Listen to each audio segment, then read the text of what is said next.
All right, hello everybody. Today is December 9th, 2018 when I'm recording this. I don't know when I'm going to upload, but yeah, this is kind of late, but I have a very different video for you guys. This is my very late quarter of the season review for the Kings. Wow, was that awkward. Anyways, let me start off real quick.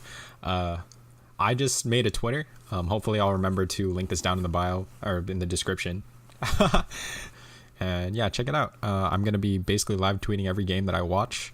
And yeah, just give me a follow. Basically, I'm a huge fan of Through the Wire. I don't know if you guys have seen that podcast. I'm also a big fan of King of the Fourth Quarter, Kenny. Yeah, he makes really dope videos. I love the podcast. I listen to it every single time I go to work, even if it's older ones too. I found it like a month ago, 2 months ago. It's been like the best thing I've found on YouTube. It's great. If you love debate about basketball, it's amazing. And if you want to just be updated with just current news about the NBA without following ESPN, it's a great place to go. There's a small plug for Through the Wire. It's great. But I just picked up one of their hoodies for House of Highlights. No, not hoodies, long sleeves. Rip. House Highlights, pretty dope. And Kenny retweeted me. Big thanks for him. But yeah, anyways, moving on to this video. Kings, quarter into the season. It's been great, right? Honestly, coming into the season, I forgot to make this video, but expectations coming into the season really weren't that high. We were expecting to be a very bottom team without a pick. It was not a very good look for the Kings. But as we all know, it's been a very pleasant surprise. Every single game, I honestly just wanted them to compete, especially since we had a young group. I was really happy to see that they were going with the youth movement and sitting Zach Randolph. And right now, I don't really know what Zach Randolph's role is on the team. I don't know if he's a mentor. I know he had some family things going on, so that's why he wasn't with the team. I know he's with the team right now, but not really sure what kind of a voice he plays in practice and day to day. Our real veteran has become Amon Shumpert, surprisingly. Hashtag scores. Yeah, Amon Shumpert has been great. He's been coming viral on Twitter with narrating nature documentaries. A nature extravaganza. You looking at me and I'm looking at you. You looking at me. Just for the funds. Also drip. Nice drip. What you know about Lil Drew? Lil Drew drop. What you know about some drill? Lil Drew drop. Lil Drew drop. It's been a fun season, really fun season. Yeah, the youth movement is alive. As we all know, it's been really great, refreshing to see that they've let De'Aaron Fox and Willie Cauley-Stein and Marvin Bagley loose. They've been really running. We're second in the league in pace. It's really fun to watch, especially since we can really execute and like our guys can really score. Buddy Hield has just had a great season. Honestly, our whole team has just been surprising. And just so that I don't just list every single player on the team, I really have like 3 main surprising players. And I'll start with Buddy Hield. Buddy Hield has been amazing for us this season. He's shooting over 40% from 3. I'm going to have to double check on that. But he's been shooting great. He looks really, really confident out there. He might not be the next Steph Curry like Vivek wants, but he is a hell of a player. He doesn't need to be the next Steph Curry. We just need him to hit shots. We need him to be that scorer that we can go to. What's cool to see, too, is that it's like really a free-flowing offense. If we don't move the ball, we seem to get into like really bad droughts. A lot of our offensive success comes from either running or moving the ball. Usually both come hand in hand. But moving the ball has been great, especially for Buddy Hield, watching him come off of screens. De'Aaron Fox has been amazing on the break. I know coming into the season for himself, he had the expectation of leading the league in steals and getting on an all defensive team, and I can see the effort. It's so great. Although I don't think he's at that level yet. He fouls quite a bit, and from what I'm seeing, I don't know if everyone else is seeing this, he seems to get burned pretty often. I know Grant and Doug like to really praise his effort, but I don't think he's quite an elite defender right now. He will be if he keeps up this effort. You know, seeing that effort is just amazing. We haven't seen that in years, to be honest. Maybe it's Amon Chumpert. Maybe it's De'Aaron Fox himself just wanting to be great. Either way, I love to see it. But let's not get ahead of ourselves and overrate his defense. Other than that, his scoring has been great. He's becoming more aggressive. He's becoming more of a playmaker, which is really surprising to see. Yeah, he's just been, what else can I say? He's been great. He should be in the running for most improved. From what I've been seeing on NBA Twitter and Instagram is that he's not really quote unquote eligible to be most improved because you're supposed to take this jump in the second year, but his jump is insane. Like he should be in the running for most improved, and it shouldn't be a question. But there are so many guys around the league who can be in the running for most improved. Buddy Hield could be one of them. Bielitsa could be another one. Zach LaVine. I'm missing a bunch of guys that I can't think off the top of my head, but I'll list them right there. But speaking of Bielitsa, he's my third most surprising player. To be honest, I knew his name coming in because of fantasy basketball, but I didn't know how he played. I just saw like a label that was like stretch 4. I knew he could shoot, but I will admit I did not know quite the type of player that he really was, and he's been insane. He hasn't been as consistent as I would hope, but he has been a really solid contributing factor to this great starting lineup that we have, and he can just shoot the lights out when he's got it going, bro. Oh my goodness, it's insane. I believe his defense is very underrated. He doesn't foul as much as everybody else on the team. I don't know how. He can just get away with contact. Maybe it's something, I don't know. His defense is underrated. He's great. We got him for a straight up steal. We straight up stole him from the 76ers. Oh my gosh. But yeah, hopefully he can just keep it up. I still don't expect too much from him. I do expect this starting lineup to stay firm and just being the best lineup that we have. But yeah, honestly, I kind of just hope for this team to compete. Let me just actually go over how we've done so far this season. So I've kind of broken it down into like 3 main categories: quality wins, quality losses, and bad losses.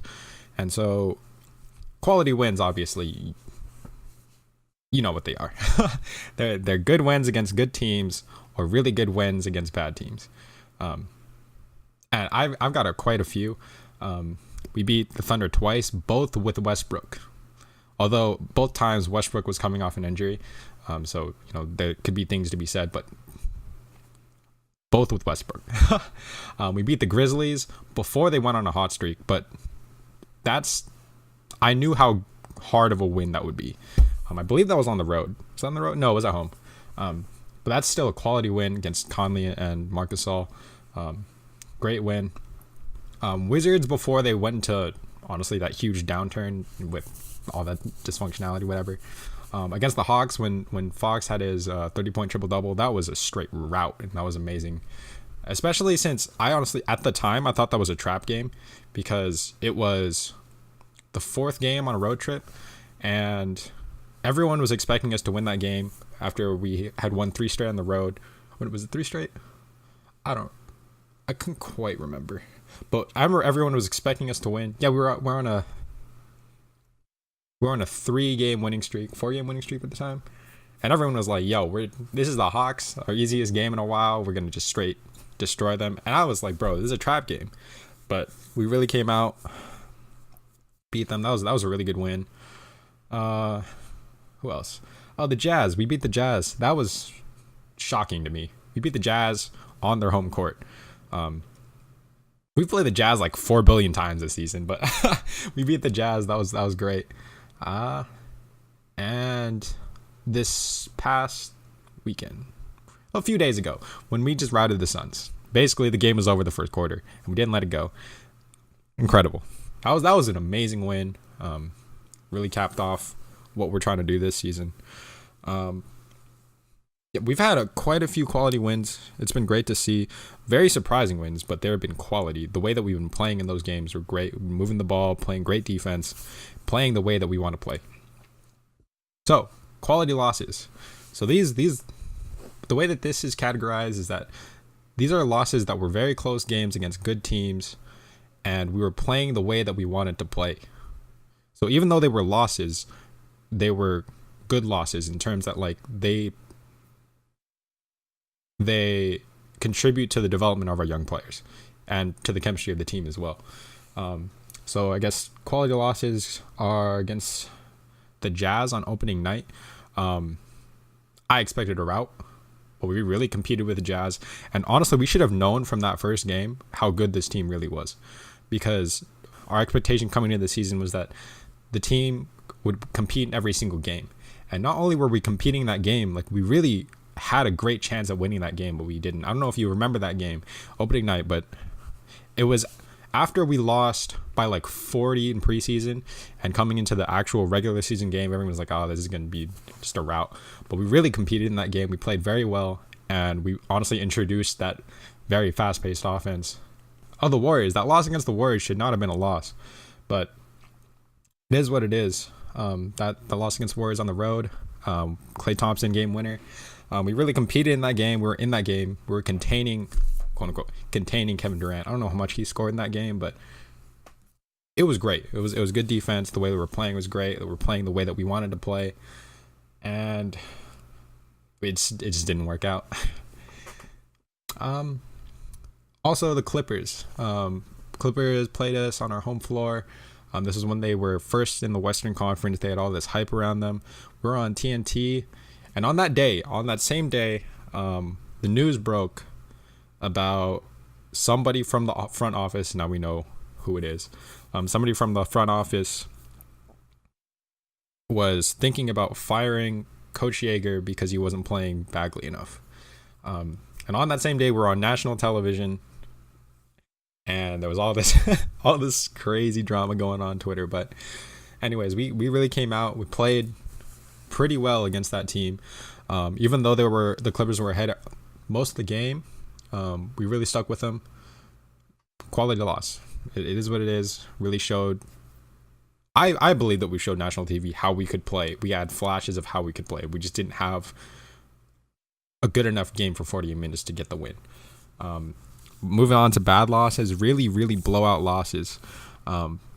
Particularly the reason why we've had such a bad net rating in terms of points we've scored and how many points we allowed opponents to score is because of these huge blowout losses that we've had. The Pelicans on the second game of the season, we got blown out. Bucks, we got blown out. Lakers, we got blown out. Man, that was a rough game. That was such a rough game, but it's okay. Rockets, we got blown out, and yeah, those 4 really bad losses. One loss that I consider bad was this past loss that we had against the Pacers. It was a loss on the road, so it could be okay because it was a game on the road, but at the same time, this is a team without Victor Oladipo, their best player, and we still struggled in that fourth quarter, and it was really rough to watch because you could see the holes in terms of we don't really have a go-to guy if nothing is working. Also, Amon Shumpert was out due to load management, and if Shumpert is out, we don't have anybody who can really fill in that small forward spot. Justin Jackson played relatively well. He had a couple big 3-pointers in that game, but it really showed that we have like pretty big weaknesses on our team. It's just like you could tell at times in the game we weren't moving the ball as much as we should. Not sure if they were tired. Not sure like what's really going on in that game, but honestly, the other Pacers win that we got when Willie Cauley-Stein got his game winner, we really shouldn't have won that game. Like, we were playing so bad down the stretch, the third and fourth quarter. We just happened to get a few calls going our way. To be honest, that Darren Collison offensive foul, I don't know if you remember that. The offensive foul that Fox drew off of Collison was not really a offensive foul to me. Or I mean, it was, but I thought that Fox fouled him before Collison did. But regardless of the point, they found a way to get that win. So wins are earned. Yeah. Either way, just to end this video on a very high note, who would have thought the Kings would have been 13-12 coming into December? My expectation was like 5-20, which is what the Suns are right now. Like I was really expecting that. Looking at the talent on paper, it was like Fox and Bagley, and then meh. But now when you look at the roster, we're like 8-9 deep of very, very solid players. No complete star, but very, very good players. We're hoping that Fox can develop into that star, and we're honestly one true small forward away from being a very, very good playoff team. Who knows how we get them, but hopefully we get them. Anyways, hope you enjoyed the video. Like and subscribe. Okay, I just realized how long this video was, so I just want to say real quickly, please follow me on Twitter and on Instagram. And if you made it this far into the video, please comment the best wins that the Kings have had this season. Your favorite wins, maybe your favorite plays. Just let me know. Also, let me know other content that you would want me to make, and if you like this content. Anyways, I'll see you in the next one. Peace.